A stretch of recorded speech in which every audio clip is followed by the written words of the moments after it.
What if, overnight, the government decided your survival supplies weren't yours anymore? Imagine you've spent years building a stockpile, food, water, medicine, fuel, only to watch it disappear under the banner of public safety. That's not a fantasy or conspiracy theory.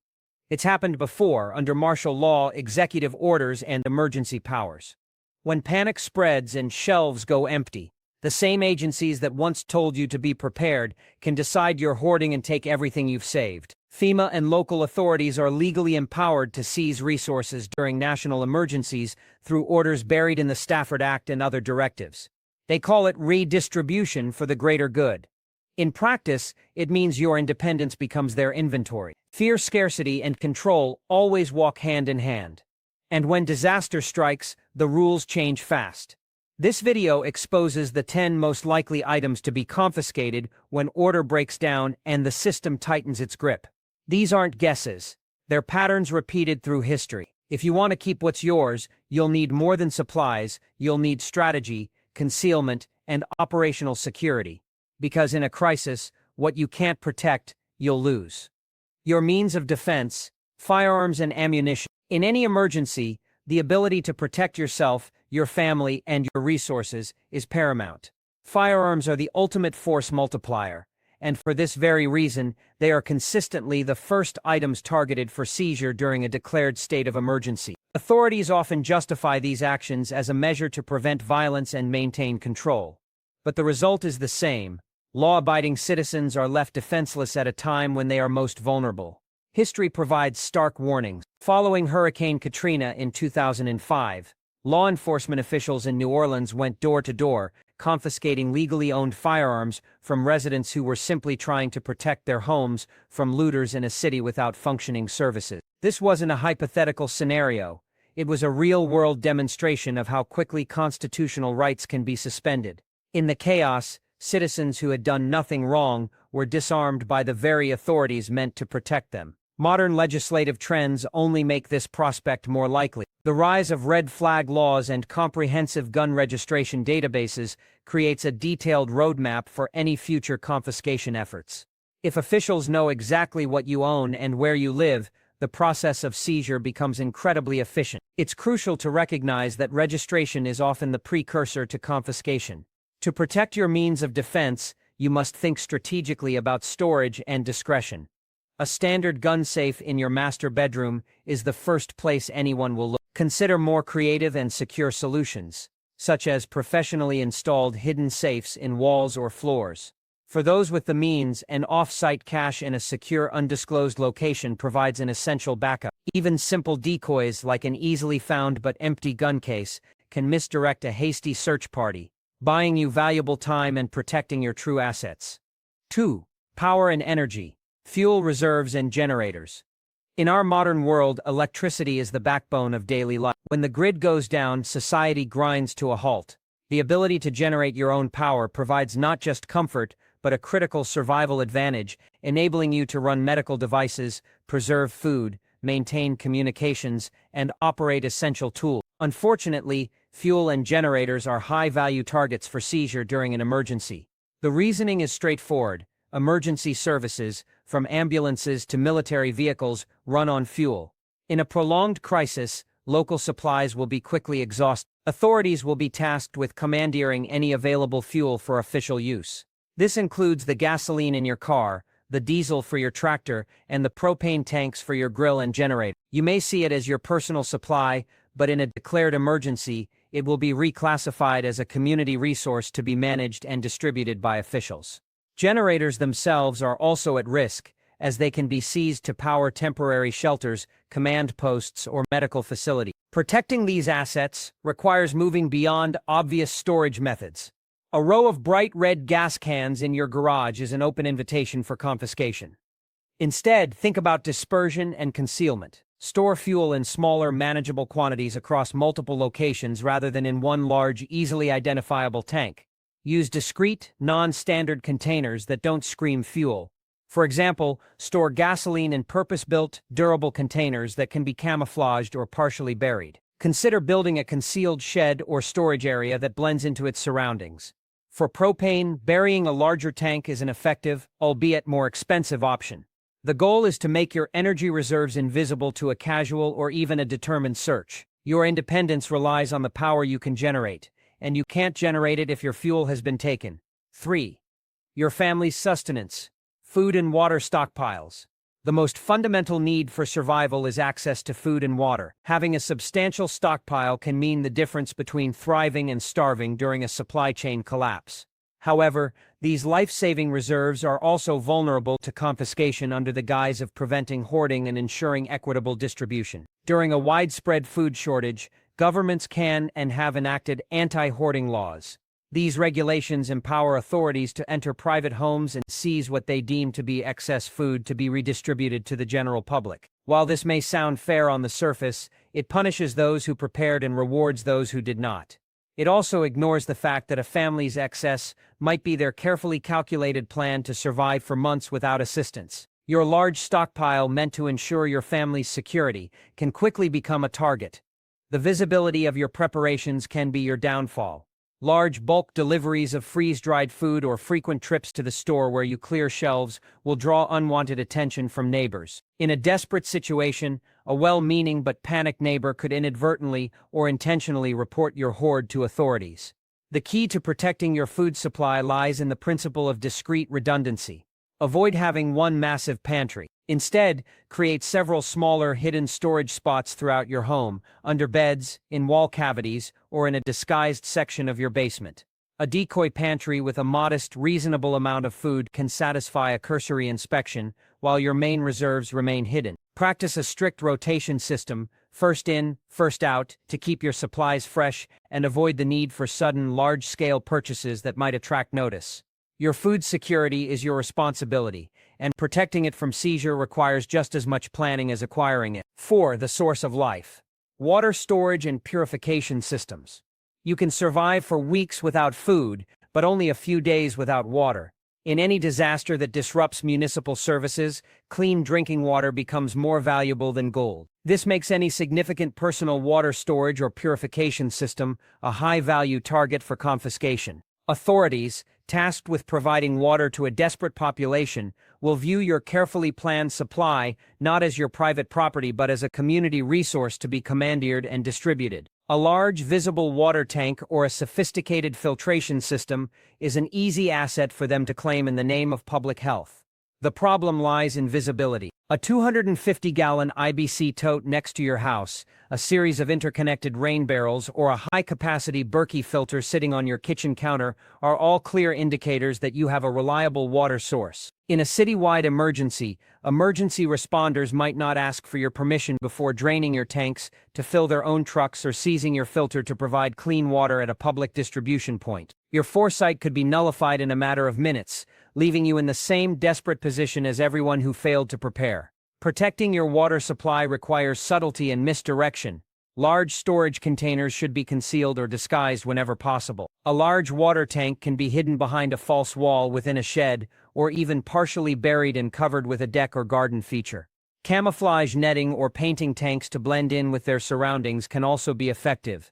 A simple but clever tactic is mislabeling. A sign that reads, "Non-potable rainwater for garden use only," might deter a hasty inspection, even if the water inside is perfectly clean and filtered. For filtration gear, the principle is the same. Keep your main system hidden. Have a small, basic water filter like a life straw or a simple pitcher filter in plain sight for everyday use or as a decoy. Your larger, more robust system and replacement filters should be stored out of sight, ready to be deployed when truly needed. 5. Life-saving tools, medical supplies and trauma kits.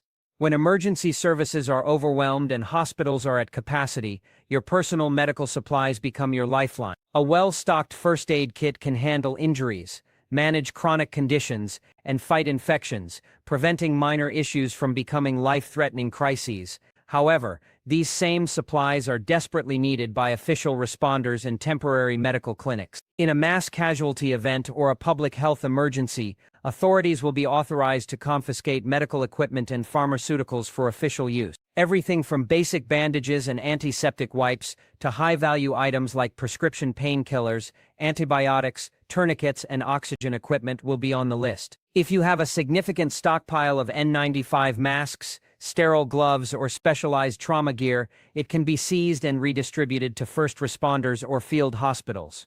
The logic is that these supplies will do more good serving the wider community through official channels. While this reasoning may seem sound from a planner's perspective, it leaves the prepared individual without the resources they wisely set aside for their family's direct needs. The strategy for protecting your medical supplies is one of layered concealment.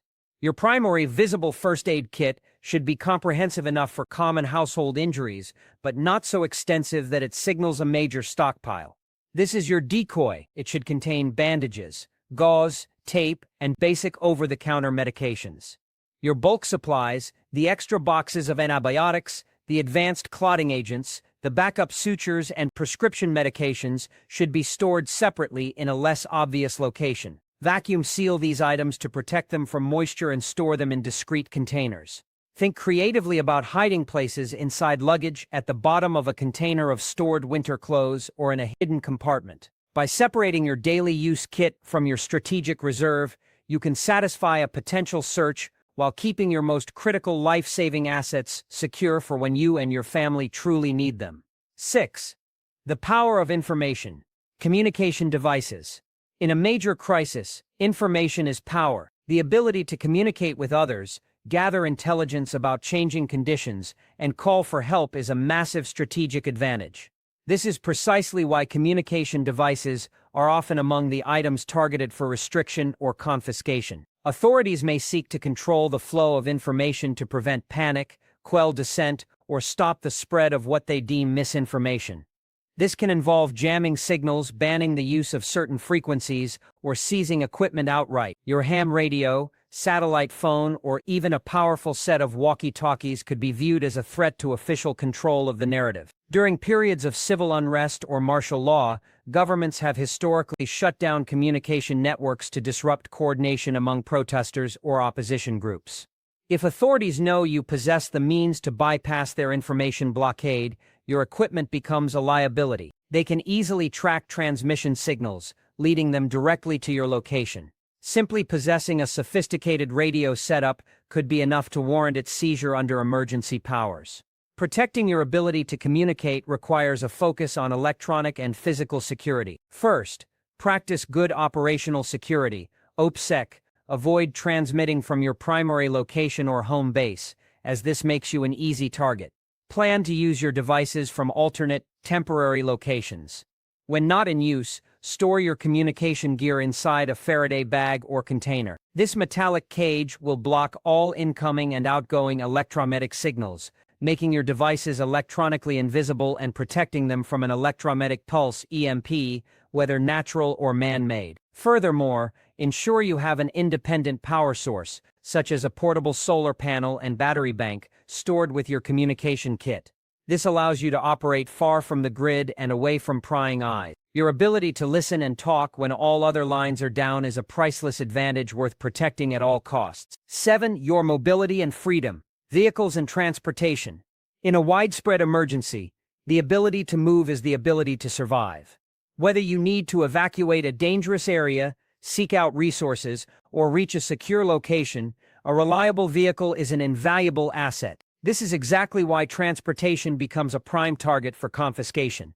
Authorities facing a logistical nightmare will need every working vehicle they can find for emergency transport, moving personnel, delivering supplies, or evacuating the public. Your sturdy truck, family van, or even your ATV could be commandeered to serve the state's needs, leaving you stranded. This isn't limited to the vehicle itself. The fuel required to run it is equally at risk. As discussed previously, fuel reserves are among the first things seized, but this extends to the gas in your vehicle's tank. Checkpoints can be established not just to control movement, but also to siphon fuel from private citizens. Any vehicle that looks overly prepared, often dubbed a bug-out vehicle, is especially vulnerable. A truck with off-road tires, extra fuel cans mounted on the back, and a roof rack loaded with gear screams, "I have resources," making it an obvious and tempting target for seizure. Publicly displaying your preparedness on social media or with distinctive decals can put you on a list before a crisis even begins. Protecting your mobility requires a gray man approach. The best vehicle for a crisis is one that doesn't draw a second glance. An older, common model in a neutral color is far less likely to be noticed than a brand new, fully customized 4x4. Keep it well maintained mechanically but unremarkable externally. Avoid any markings that identify it as a prepper vehicle. Store extra fuel in discrete containers, not strapped to the outside. Consider having a secondary, less obvious mode of transportation, like a bicycle or a small motorcycle that can be easily hidden. The goal is to blend in, preserving your means of escape by making it invisible to those who would take it from you. 8. Large-scale hydration, bulk water storage. While we've touched on water, the scale of your storage can make all the difference between security and seizure. Having hundreds of gallons of clean water is a cornerstone of long-term preparedness, but large, obvious containers are a beacon for confiscation. A 55-gallon drum, a 27-5-gallon IBC tote, or a massive cistern are impossible to miss. In a municipal water failure, authorities will be under immense pressure to provide water to the masses. When they see your massive reserve, they won't see your family's lifeline. They will see a solution to their public distribution problem.